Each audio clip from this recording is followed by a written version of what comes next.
Le clocher-donjon de Saint-Médard n'est ni une église au sens classique du terme, ni un bâtiment militaire à proprement parler. C'est un édifice religieux, certes, mais ce n'en est pas moins un ouvrage conciliant défense active, c'est-à-dire qu'il permet l'envoi de projectiles, et défense passive par l'épaisseur de ses murailles. Les péripéties militaires faisant malheureusement trop souvent de cette paisible terre de forêt, de pâturage et de champs une proie facile et une voie de passage pour les soldats, elles ont obligé bourg et village à se protéger, et ce, dès le XIIe siècle.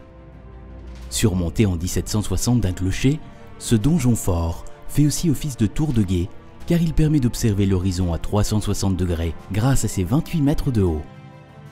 On y voit toute la panoplie des dispositifs défensifs mis en œuvre dans les églises fortifiées de Thiérache. On y accède via une tourelle comportant un escalier à vis. Ne prenant que peu de place, il permet d'ouvrir des portes de tous côtés et à toute hauteur, et on pouvait s'y barricader en cas d'attaque. Flanqué de 2 tourelles circulaires qui le rendent plus résistant en supprimant ses arêtes saillantes, ce donjon bien différent du clocher typique est pourvu de meurtrières. Grâce aux tourelles, les angles de tir sont plus largement ouverts, réduisant les angles morts des meurtrières pour les mousquets ou les arquebuses. En saillie sur les murs et les tours, les bretèches permettaient de protéger les portes, tandis que le mâchicoulis couvrait les pans de murs, par l'envoi de projectiles ou par des tirs plongeants. Les bretèches servaient aussi de latrines. C'est entre autres pour la résistance des matériaux qui les composent, calcaire blanc, briques ou moellons, que les églises sont aménagées en forteresses sans soldats puisqu'elles servent à abriter les populations. Ces matériaux sont, comme on le voit, mis en œuvre sans réel souci esthétique. C'est la quête de l'efficacité et non de l'ornement qui prime. Pour autant, on observe à l'extérieur des motifs de dessin en briques vitrifiées, se démarquant de la brique cuite.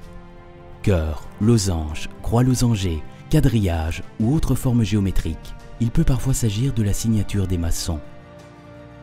Enfin, le donjon constitue le lieu de vie pour les villageois assiégés, dans la salle refuge de l'étage, où était stocké suffisamment de provisions pour permettre leur survie en cas d'attaque du bourg.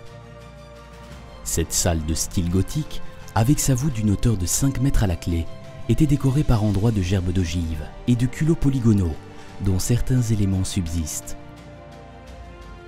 La salle de refuge de l'église Saint-Médard était aménagée pour assurer un séjour plus ou moins long, dans un certain confort. Cheminée, logette de latrine en encorbellement ou encore placards muraux.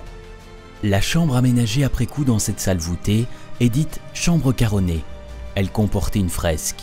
Elle était allouée au départ pour loger le curé de Parfondeval, Jean de la Grève, vers 1664. Puis, elle sera occupée après 1690 par le sonneur de cloches carronnées.